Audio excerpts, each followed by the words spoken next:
Այսօր կխոսանք քամու և քամիների տեսակների մասին։ Քամին օդի շարժումն է երկիր մակերևույթի վրա։ Այն առաջանում է, երբ տաք օդը բարձրանում է վեր, իսկ սառը օդը շարժվում նրա տեղը։ Քամիները լինում են 3 հիմնական տեսակի՝ մշտական, սեզոնային և տեղական։ Մշտական քամիները միշտ փչում են նույն ուղղությամբ։ Սեզոնային քամիները տարվա եղանակներից կախված փոխում են ուղղությունը։ Տեղական քամիներն առաջանում են որոշակի վայրերում, օրինակ՝ լեռներում կամ ծովի մոտ։ Քամին մեծ նշանակություն ունի մարդու կյանքում։ Այն օգնում է բույսերի սերմի տարածմանը, ազդում է եղանակի և կլիմայի վրա,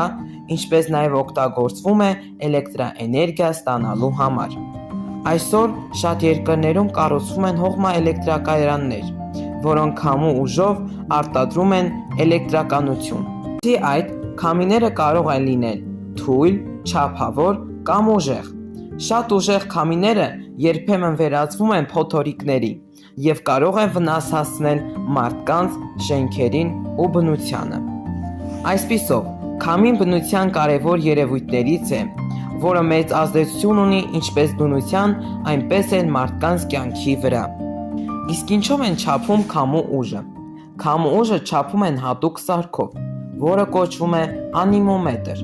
Անեմոմետրը ցույց է տալիս, թե ինչ արագությամբ է շարժվում քամին։ Քամու արագությունը սովորաբար չափում են մետր/վայրկյան կամ կիլոմետր/ժամ։